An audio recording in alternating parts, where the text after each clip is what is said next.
We were somewhere around Barstow, on the edge of the desert, when the drugs began to take hold. You're either in or you're out. Right now. I want to gamble.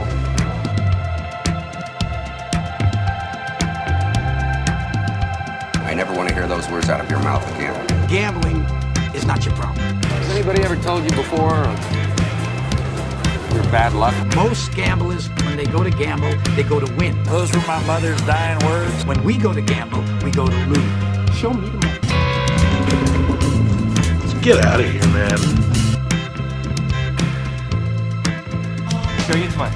Honestly, let's just go. Let's go to Vegas. Look at you, brother. Not Jerry. I want you to say what you would mean it, brother. Show me the money!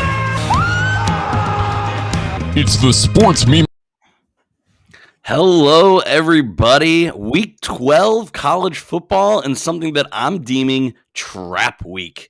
Rivalry week is next week, but we have some great games. Will some of the top teams be able to fend off a sleepy Saturday, or are they going to show out and keep their place? We'll break it all down here soon. But before we get into this week, we got to cover last week because I think there's some notable games. Newman, how about you take us through some of those? Well, yeah, the most important game of the week, obviously, is Florida State taking down Miami. Obviously. Yeah. So, I mean, they get out to a lead. They give it all back. Miami has an 8-point lead going into the end of the game. Florida State kicks a field goal, punt, gets then and basically counts on their ability to stop Miami.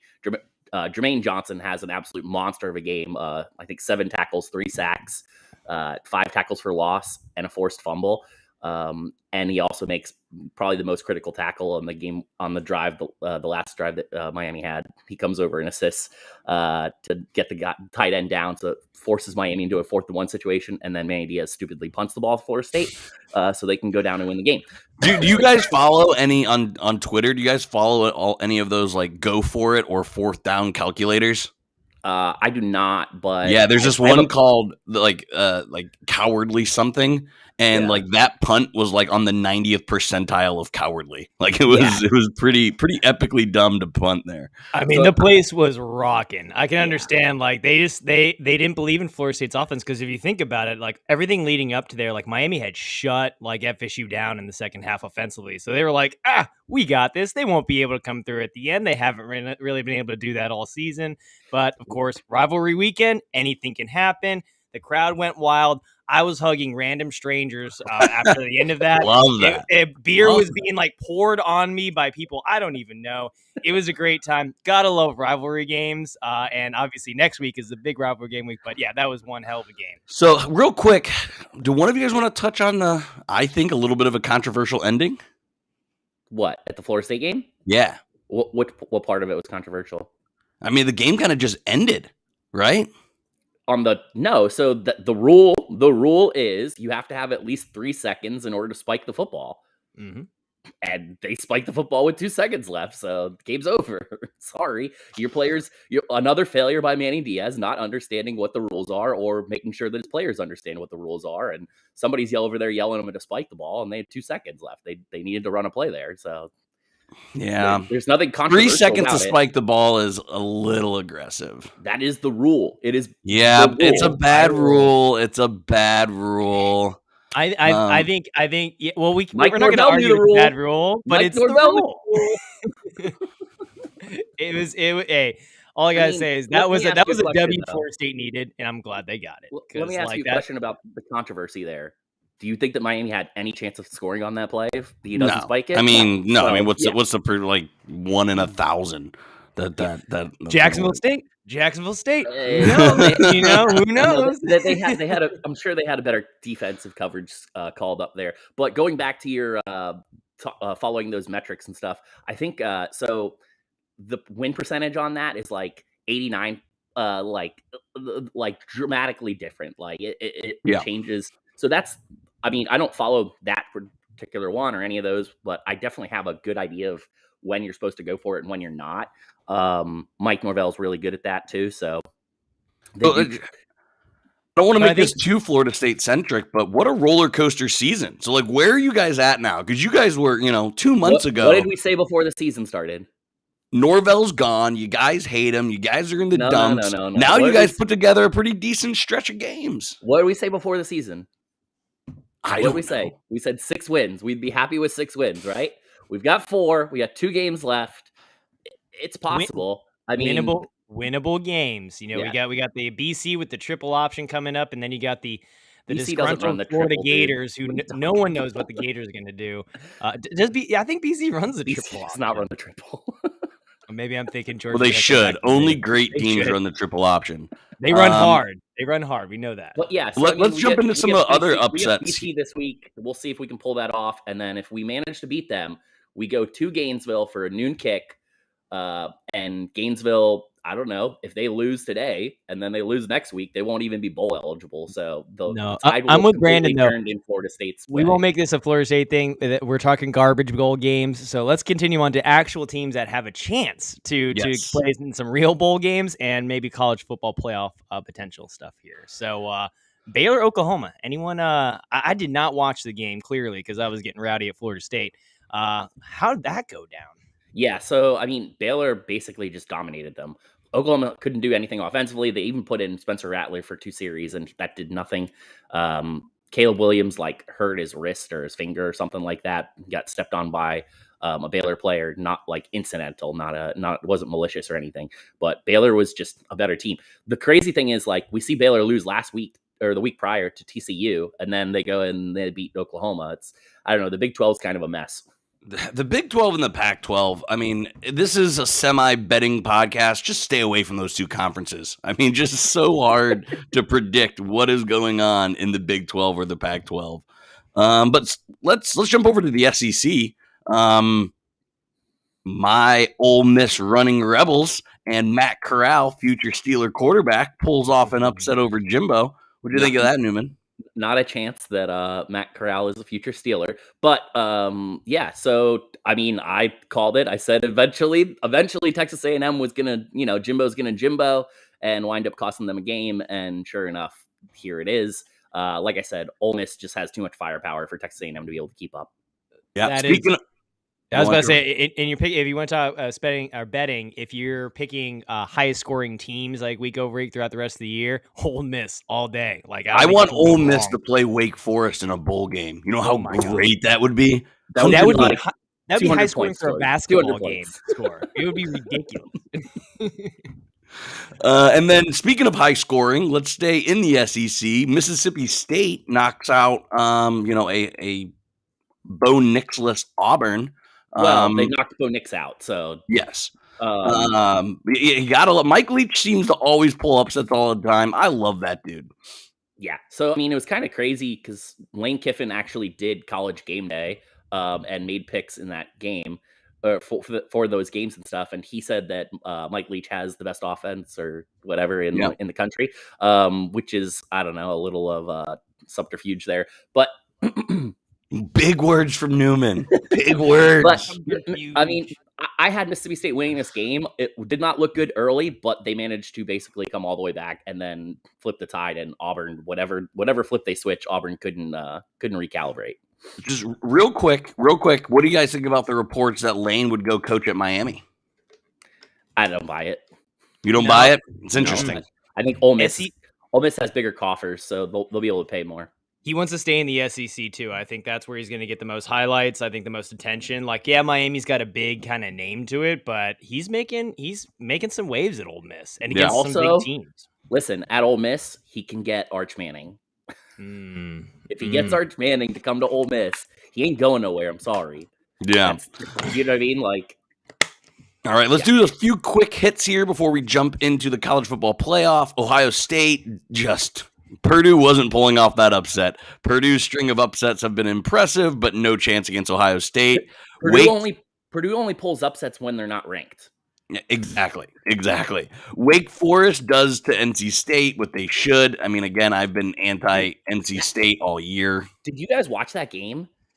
No, I was pissed because IU lost to Rutgers. It was crazy. There was so much back and forth the whole time. NC State actually scores, does an onside kick, and there is a really questionable, like, illegal touching call where there was no angle to definitively prove either way whether or not the guy illegally touched it.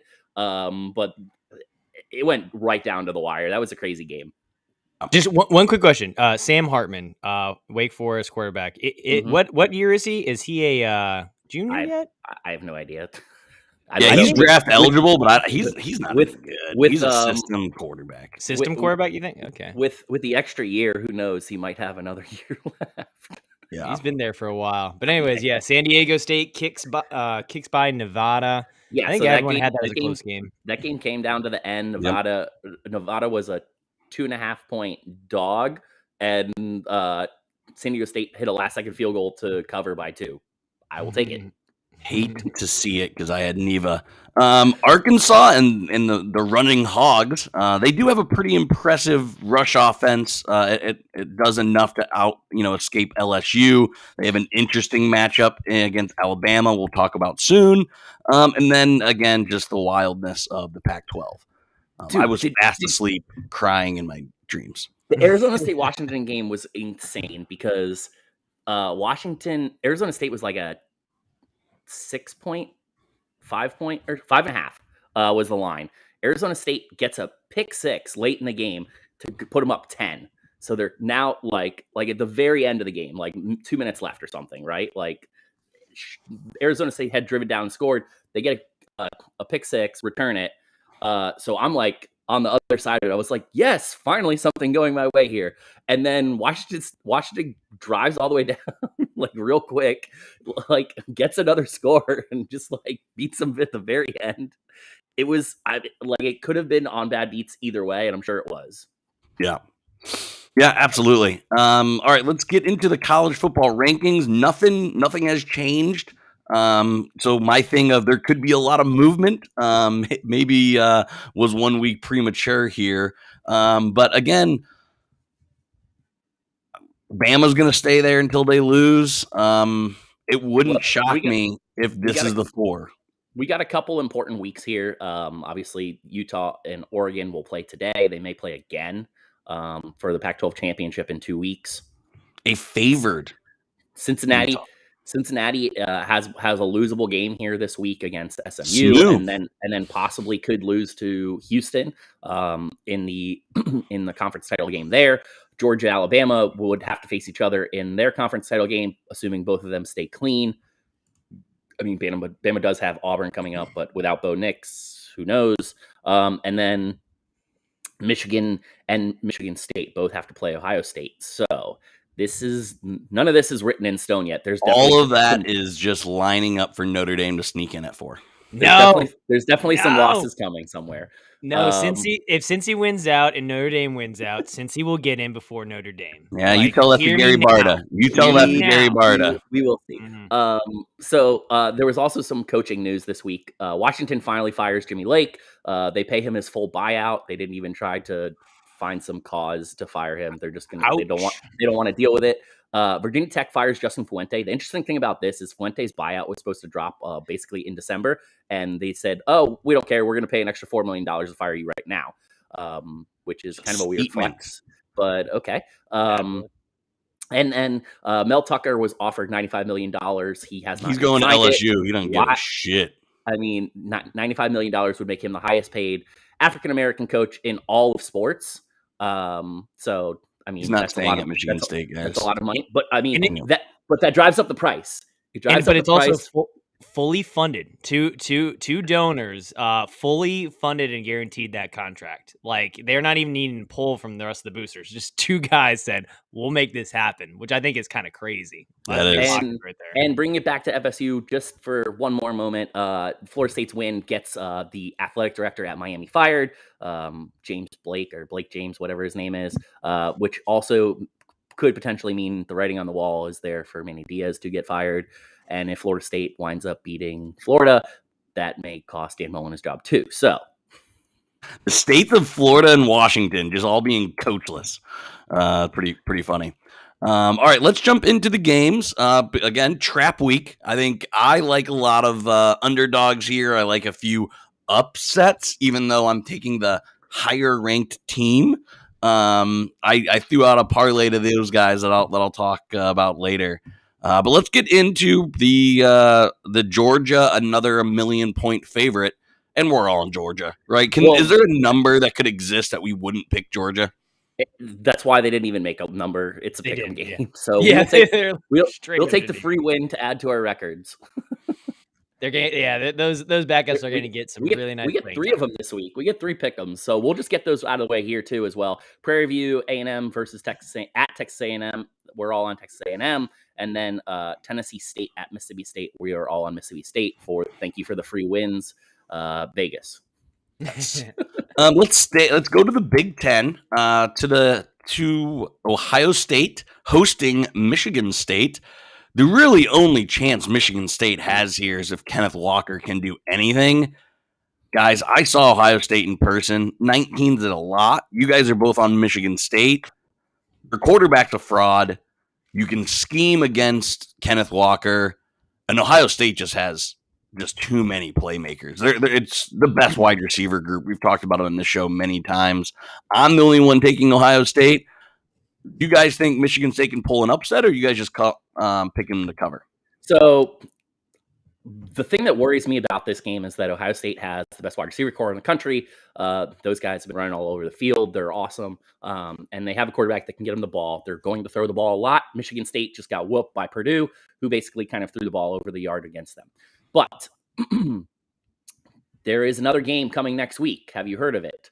Michigan is and Ohio State play an annual game that is kind of a big deal. So Ohio State, leading into the game against Michigan, has not covered for 7 years straight. So I'm betting that somehow Michigan State is able to run the ball against Ohio State, which other teams have been able to do with Kenneth Walker, and keep this game close enough to cover the 19 or 19 and a half, whichever you may have it at. Ohio State's going to put on a show. But let's move. They could call the dogs off in the second half, dude. And Walker is also the best running back. Backdoor their way into it. Yeah, we'll see. 19's a lot. Yeah, 19's a lot. No one's picking Michigan State to win.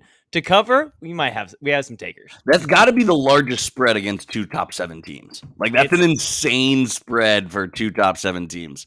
Let's go to one of my first upsets of the week. Number 10, Wake Forest goes into Death Valley and is a 4.5-point underdog. Last time I checked, guys, Wake Forest can score and Clemson can't. How did we get to Clemson as a 4.5-point favorite?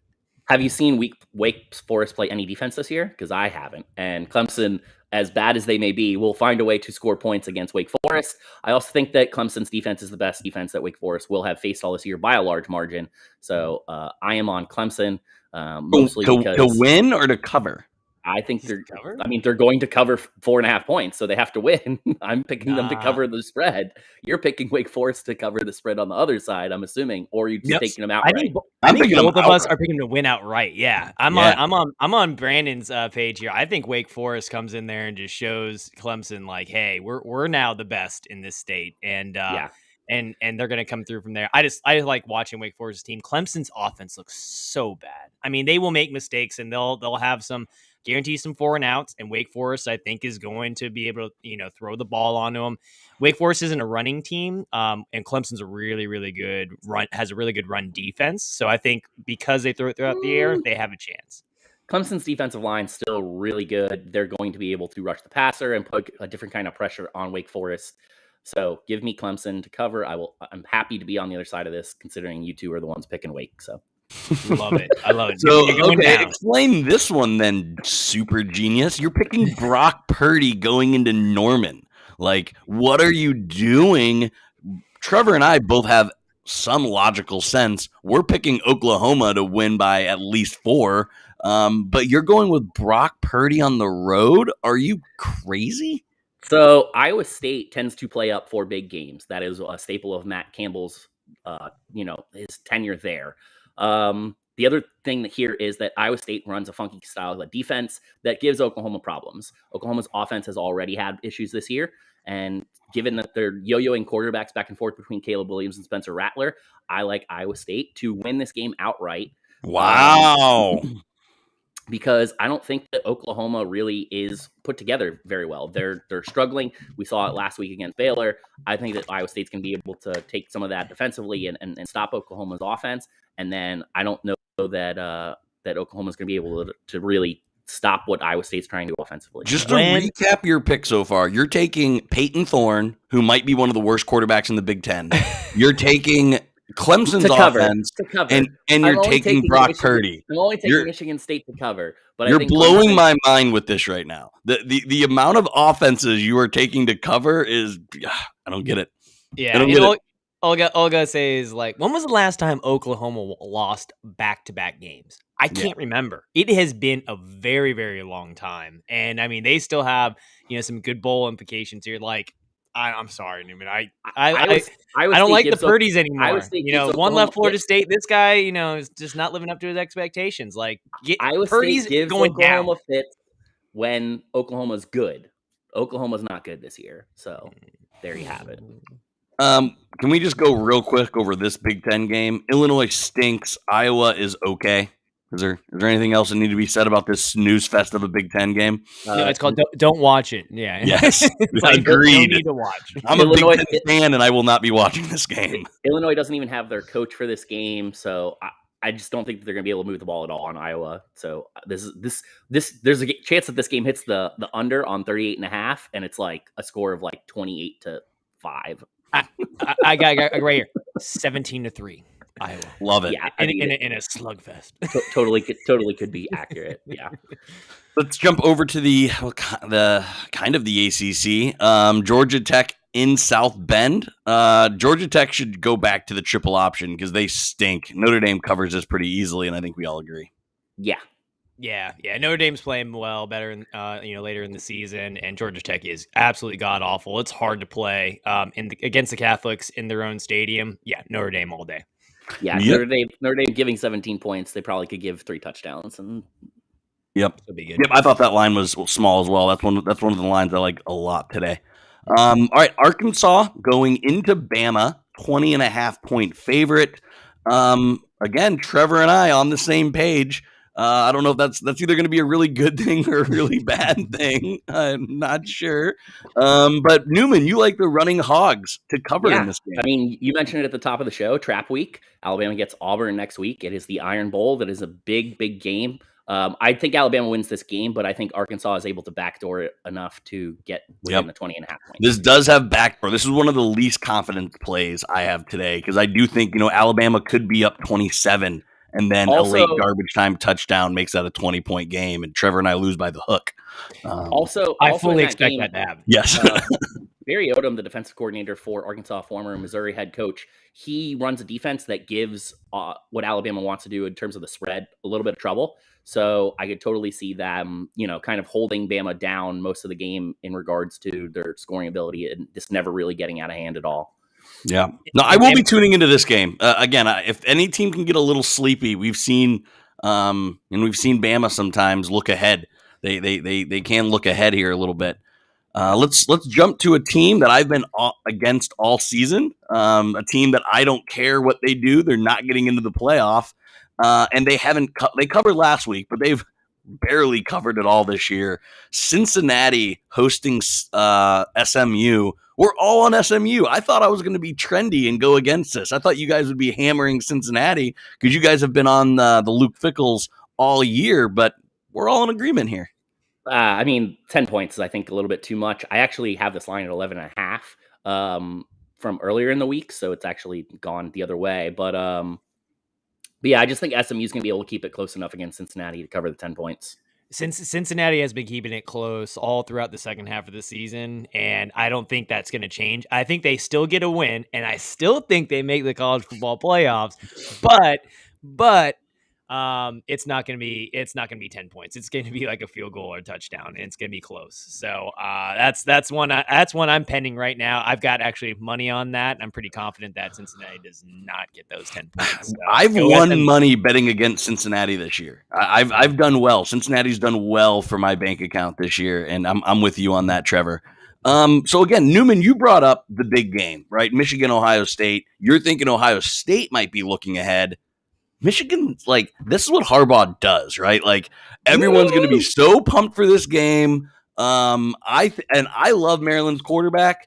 I love their wide receivers. 15, I don't think Michigan loses, but I think this game is maybe a 12, 14-point game. I think Maryland covers, and not even necessarily backdoor. Talia Tagovailoa is a heck of a quarterback, and he'll be the best quarterback on the field. That's why I think Maryland covers. So here's the thing. You said Jim Harbaugh, this is what he does. You know what Jim Harbaugh does? He beats the teams that he's supposed to beat. He only loses. I think they win. I think we're talking covering. He only loses the big games. And then have you seen what Maryland has done against other opponents so far this year? They get fucking rocked when they play anybody that's any good. So give me Michigan to win this game handily. I will give you the 15.5, and I'm fine with that. Yeah, give me Michigan all day. Let's stay in the Big Ten in a game that I think we're all going to say also don't watch. Nebraska goes into Camp Randall. I'm the only one on Nebraska. Nebraska's been a great cover team this year. And again, similar to what I just talked about, Adrian Martinez is way better of a quarterback than Graham Mertz. Go back to a few shows ago. One of my rules is never bet with Graham Mertz. So I'm going Nebraska here, but I'll be honest, I'm not going to watch a single second of this game. The only reason I took Wisconsin here, which went against every fiber of my being, was because you took Nebraska. The only reason I was torn. I was like, I don't want to go with Mertz, but I also don't want to be with Brandon right here. So like one overpowered the other, and I'm going against you, buddy. Let's go. Probably smart. It's probably smart. So you are right about Nebraska managing to keep most of these games close. However, they have not faced a defense like Wisconsin's. Wisconsin has one of the best defenses in the country, probably top 3 to 5, somewhere in that range. And Adrian Martinez, while he may be a pretty good quarterback, he also is a turnover machine. So Wisconsin's probably going to get a couple defensive scores, and I like them to cover the 10 points here. A couple defensive scores. That's aggressive. Yeah. Have you seen him play? Yeah, I've seen Mertz play, and he's really, really bad. So is this guy worse than Mertz?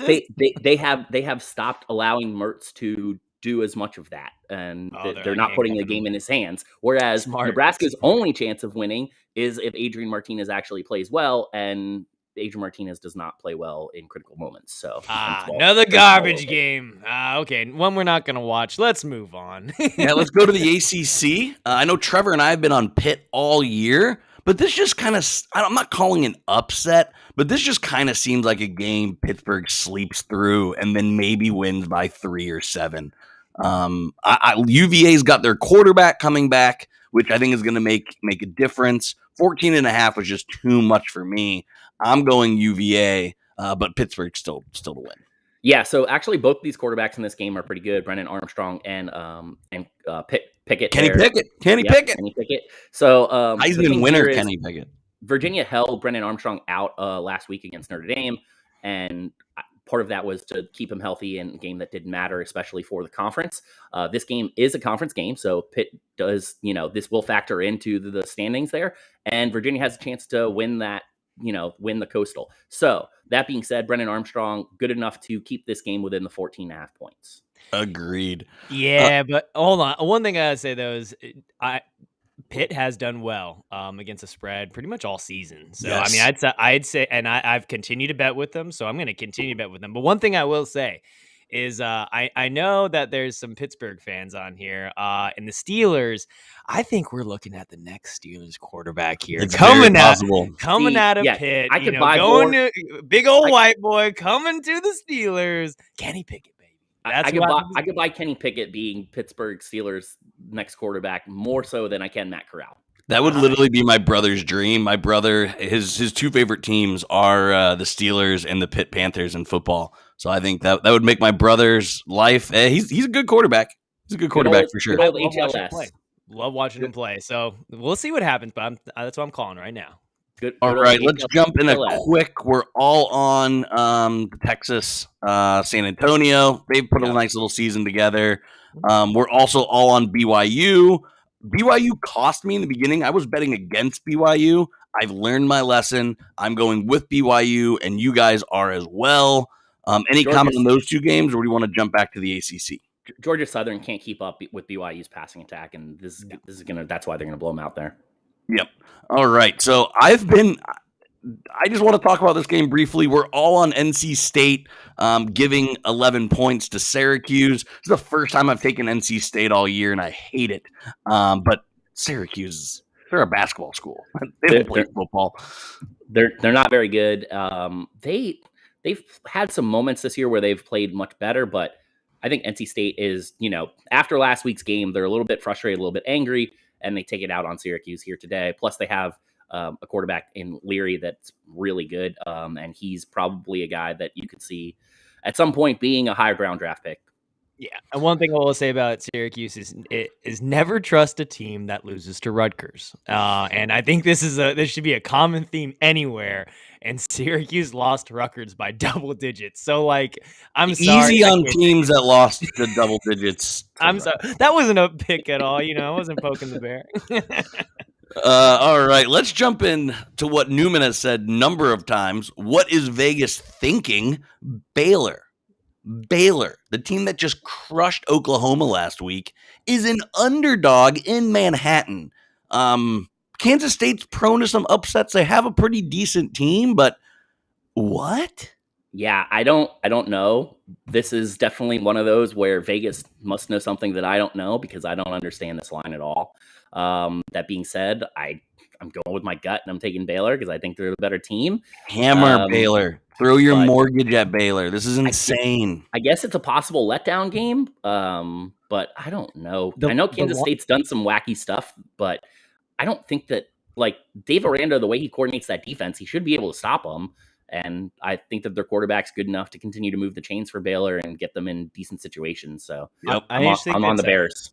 I think Vegas thinks this is a hangover game. I mean, the line is moving more towards, Kansas State. It's now at -2.5. People are, this is just a weird game. Bet against the public on this, though. Again, we don't talk a lot about, public money. Public money is on Kansas State. Always go Vegas, never go public. And the public's, for some reason, sliding with Kansas State. Let's go back to another kind of head scratcher. Not as much as this one, but over in the Pac-12, which I've said a number of times, I don't know what the hell is going on in the Pac-12, but Oregon's a really good team. Utah's good, but man, I can't see Utah being a favorite here. Yeah, Oregon's typically they're better on the road. Utah has turned the corner since they've changed quarterbacks and they've been a much better team later in the year, but they just got they played a close one against Arizona, and Arizona's not good at all. So don't really get that. And maybe they were looking ahead to this game, but yeah, I'm on Oregon and I'll take the 3 points if you're going to give them to me. I guess. Absolutely. Yeah, I think Oregon wins outright. So again, I talked about this parlay. I have Wake Forest, number 10, against unranked Clemson. I have Baylor beating Kansas State, unranked Kansas State, and I have Oregon for all the reasons Newman just said. Guys, that pays out to 13-1, and all you need is 3 games. That is insane. Where you're picking the higher ranked team. Exactly. Yeah. I can't wait until this just has me going 0 for 3 on it. I've never been more confident in a parlay, and it's gonna go 0 3. But yeah, I threw big money at 13-1 because I'm stoked. I'm stoked. Yeah. It's funny that you mentioned that. I'm on that as well. But then I also did another parlay with just Baylor and Oregon money lines there, just like a 2-team, because I'm not overly confident on Wake Forest just because Clemson is Clemson, but yeah.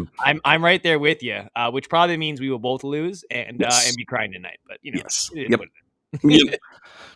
Two games here before we let you guys go settle in for the 12 o'clock slate. We have the Matt Corral's a 36.5 point favorite against a bunch of engineering students. Newman, this isn't in the classroom, bud. This is on the football field. Why are you taking Vandy in anything? Because 36.5 points is a lot, and I think that Ole Miss calls off the dogs, and Vanderbilt maybe is able to just keep it close enough. Here's the thing: Ole Miss has not really been able to stop many people, except for last week for whatever reason they were able to stop Jimbo. But Yeah, I mean, this is purely I think the line's too big here. When has Lane Kiffin ever held off the gas? When? Never. Yeah, that's never. insanity. Never. What? It is, as you mentioned, Trap Saturday, and I think that looking ahead to the big game next week on Thursday, by the way, it is on Thanksgiving Day, so it is a short week for Ole Miss, that they will call off the Dogs because they don't want to see any of their players get hurt in a game well in hand. This has got like 56-14. 52-13. This is going to be a slaughter. And then last but not least, Oklahoma State. We're all on them to go into Texas Tech. Texas Tech just doesn't have a strong team. This is another play that I'm fairly confident about. I've bet against Oklahoma State all season. That ends today. They've proven me wrong many times. So go Oklahoma State. Yeah, Texas Tech does not look good. They've got a really good defense, Oklahoma State does, and I think they're good enough offensively that they're going to be able to win this game, despite the fact that they may be also looking ahead to the Bedlam game against Oklahoma. But 10 points is not enough for me to get scared off this one. Not at all. All right, guys.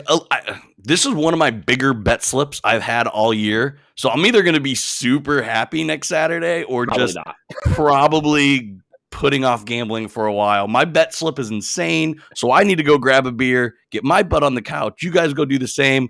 Boys, I'll talk to you next week. Enjoy it. Go Noles.